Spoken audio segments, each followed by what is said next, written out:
Hello, everyone. Welcome to Leahona Light. I'm Jimmy Hendrix. I meant to record this last night, but we know how things don't always turn out the way that they seem to be. I was having one of those rough days yesterday, but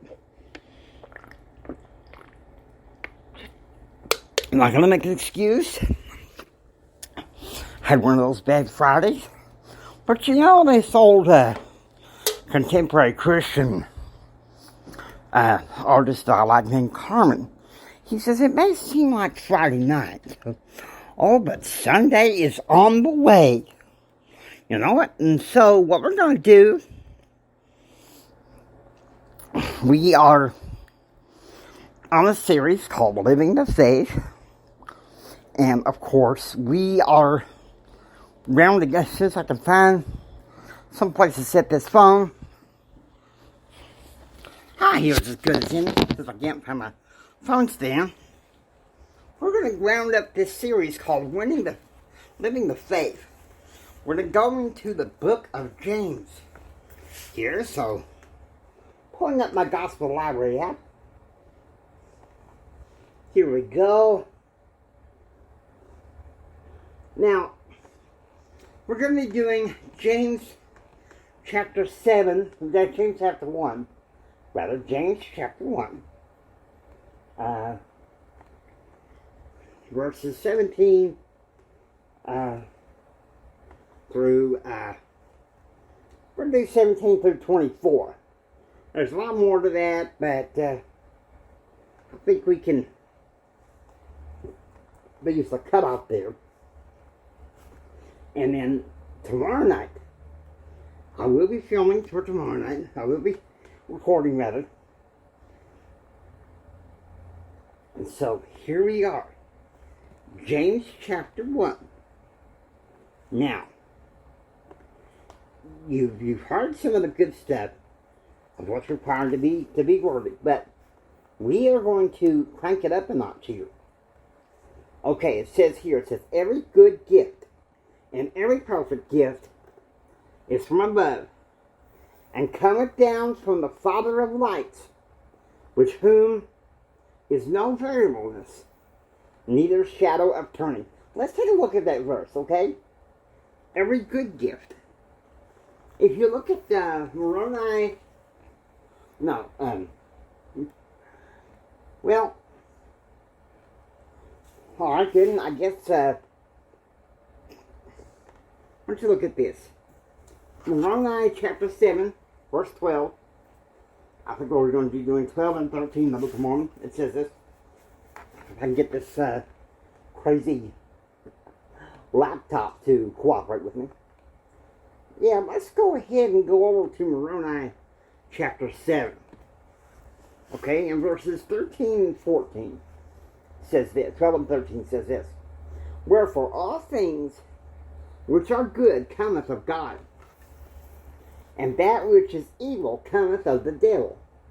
For the devil is an enemy unto God, and fighteth against him continually, and inviteth and enticeth to sin, and to do that which is evil continually. But behold, that which is of God inviteth and enticeth to do good continually. Wherefore, everything which inviteth and enticeth to do good, and to love God, and to serve Him, is inspired of God. Of course, I'm not saying you need to be in the proper spirit in order to have that, okay? But, okay, here we go. Of whom there is no variableness or shadow of turning. You're probably thinking, King James, variableness. What does that mean? Well, let's look it up.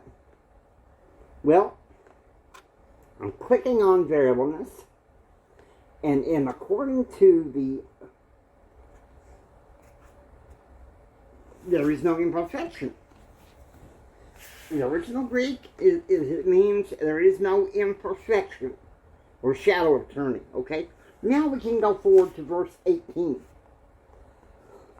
Of his own will begat he us with the word of truth, that we should be a kind of first fruits of his creatures. Verse 19. Wherefore, my beloved brethren, let every man be swift to hear, slow to speak, slow to wrath.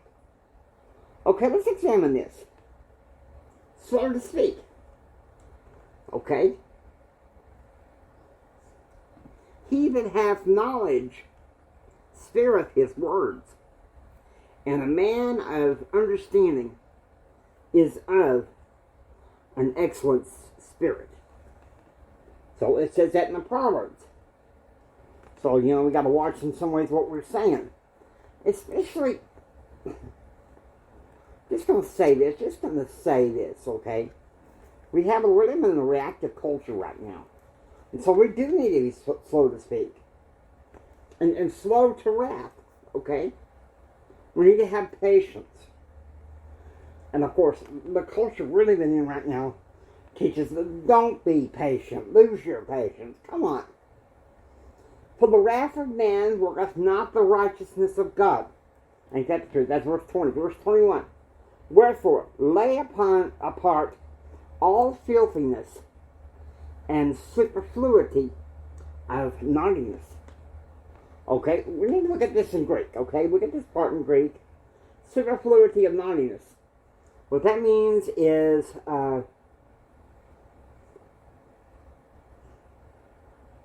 overabundance of malice or overabundance of trouble. I always said this when I was 12 years old. Cassette recorder and soapbox, kind of like I'm doing now. Avoid trouble. Avoid trouble, And so, there we go.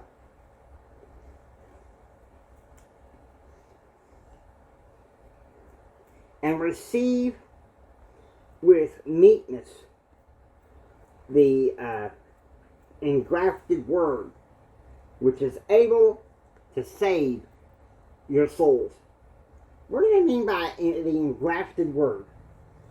Well, once again, the original Greek, look in there. The implanted word. Okay? The engrafted. You think about it. We are grafted into the 12 tribes of Israel, and we receive his word through sacred scripture and sacred revelation. Okay? Now, verse 22. But be ye doers of the word, and not hearers only, deceiving your own selves. Okay? Well, we're going to spend some time concentrating on this. Being doers of the word. What does that mean? It means that we are to be in commitment to keep the commandments of the Lord.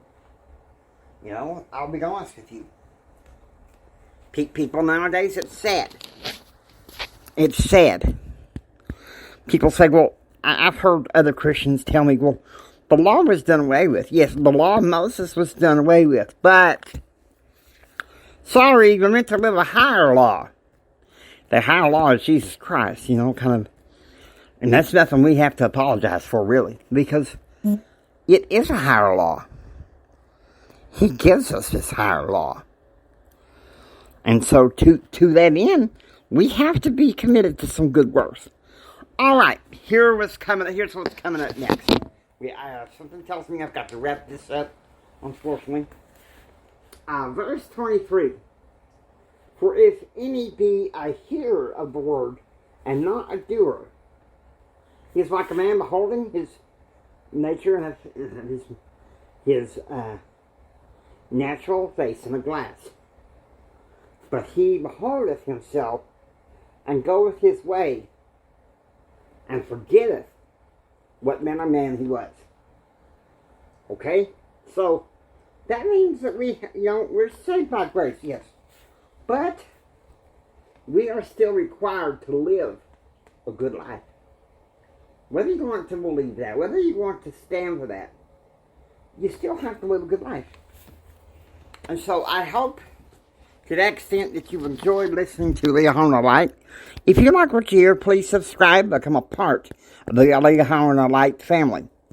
This is Jimi Hendrix saying until next time, take care, and God bless.